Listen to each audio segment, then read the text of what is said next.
আয়ুর্বেদিক এই চিকিৎসা কেন্দ্র কত বছর হলো এবং আজকে কি করলেন আপনারা?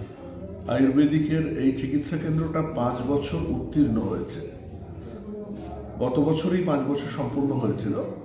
আজকে ডক্টর সুদীপ্ত ভাদুড়ী, যিনি এখানকার সিএমওইচ, উনি এসেছিলেন। 3 দিন ধরে একটা ক্যাম্প হবে, সেই ক্যাম্পের উদ্বোধন করতে। এছাড়া ডক্টর কল্যাণ মুখার্জি, উনি আয়ুষ, তার ডিএমও জলপাইগুড়ি জেলা, তিনিও এসেছিলেন। সংক্ষিপ্ত একটা অনুষ্ঠান। আয়ুর্বেদিক চিকিৎসা যে গুরুত্ব রয়েছে, আমাদের দেশজ চিকিৎসা যে অনেক ক্ষেত্রে পাশ্চাত্য অ্যালোপ্যাথিক চিকিৎসার চেয়ে নানা দিকে শ্রেষ্ঠ, তো সাইড এফেক্ট যে কম, সেটা এই আয়ুর্বেদিক চিকিৎসা এখানে জনপ্রিয়তা, লোকের যে গ্রহণ দেখে সেটা আরও বোঝা যাচ্ছে। আমরা নিজেরা শিখছি করতে গিয়ে। কয়েকজন ডাক্তার এখানে ওতপ্রোতভাবে রয়েছে, ডক্টর আলোক চক্রবর্তী, ডক্টর নারায়ণী চক্রবর্তী, ডক্টর বিশ্বজিৎ ঘোষ। এরা নিয়মিত আসেন। সপ্তাহে আমাদের একদিন চেম্বার হয়, কিন্তু এরা অত্যন্ত নিষ্ঠাবান এবং এই যে কারণে কোনো দিনই এই সপ্তাহে একদিন হলেও পেশেন্টের সংখ্যা 30-এর কম তো কোনো দিন হয় না। এবং আয়ুর্বেদিক চিকিৎসার একটু সময় সাপেক্ষ, সময় একটু বেশি নেয়, কিন্তু সেই জন্য 30 জন শুনতে কম হলেও এটা সেই দিনটাতে মোটামুটি 4টে থেকে 7:30টা পর্যন্ত 3.5 ঘন্টা মিনিমাম হয় এবং বেশ ইন্টেন্সিভ এই চিকিৎসা হয়, এটা বলা যেতে পারে। ঠিক আছে।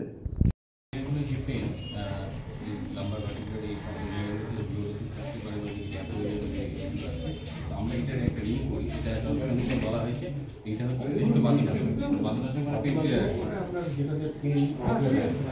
রাখি, এইটাতে আমরা এইভাবে একটা রিং করি। আগেরগুলো একটু বলে দাও। প্রথমে মেডিকেটেড অয়েল দিয়ে একটা লুব্রিকেন্ট করা হয়, জায়গাটা স্নেহন করা। এটা কি কর্ম হচ্ছে একটু ভালো করে বিষয় বলে দিও। এটা মহারাজ হচ্ছে কোটি বসতি। কোটি বসতি মানে কোমর।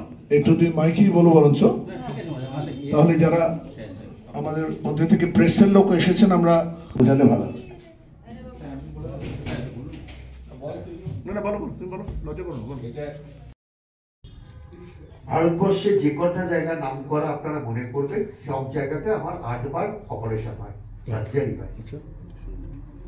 8 বারই একটু ফেল করে, এবং ফেল করাটা এত, বললাম না, ক্ষত লাগলে তখন এগুলোর কথা মনে আছে। শুকোচ্ছে 3 মাস ড্রেসিং হচ্ছে, যেদিন মনে হলো আজকে চামড়াটা জুড়বে, তারপরের দিন পুরো আবার বেরিয়ে চলে এলো, আবার 3 মাস আগের জায়গায় আবার অপারেশন। তো কতটা হতাশজনক বিষয় নিশ্চয়ই বুঝতে পারছেন। অবশেষে কিন্তু আয়ুর্বেদেরই নতুন যে ধারা, খারসূত্র ধারা, এখন অগ্নিকর্ম খারসূত্র আয়ুর্বেদের একটি ধারা, সেই শাস্ত্রের, কারণ দেখুন সমস্যা হয় কি বলুন তো, হাতুড়ে চিকিৎসক যেমন আধুনিক শাস্ত্রে আছে, হাতুড়ে চিকিৎসক আয়ুর্বেদ শাস্ত্রে আছে, হাতুড়ে চিকিৎসক হোমিওপ্যাথি শাস্ত্রে আছে। তো আপনি প্রচুর ধরনের হাতুড়ে চিকিৎসকের এই খারসূত্রেরই বিভিন্ন রূপ দেখতে পাবেন। তো সেটাই আমি তো ভরসা করতে পারি না। তো আমি সরাসরি যিনি আয়ুর্বেদের চিকিৎসায় পারদর্শী, তার সঙ্গে দেখা করি, তার চেম্বারে যাই। আচ্ছা, আমার সেখানে লজ্জিত আমি। তারপর কি হলো, কালের নিয়মে সেই শাস্ত্রটি আমার দেশ থেকে আন্তর্জাতিক স্তরে চলে গেল। তারা মোড়ক দিল, তারা সেটাকে রিফাইন করলো। আজকের দিনে দাঁড়িয়ে শাস্ত্রটাকে আমাদের ভারতবর্ষে প্রায় কিনে অর্থ দিয়ে শাস্ত্রটাকে স্ট্যাম্প লাগিয়ে আমাদের নিয়ে আসতে হচ্ছে।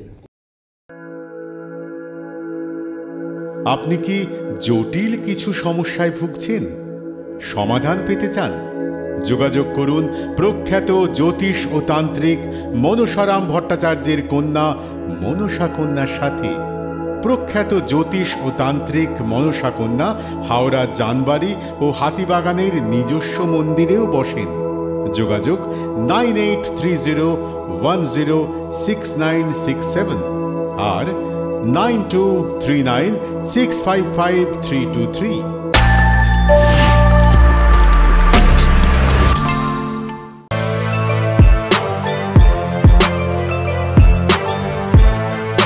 এখন অনেক বড় শ্রী লেদার্স হাওড়া ময়দান।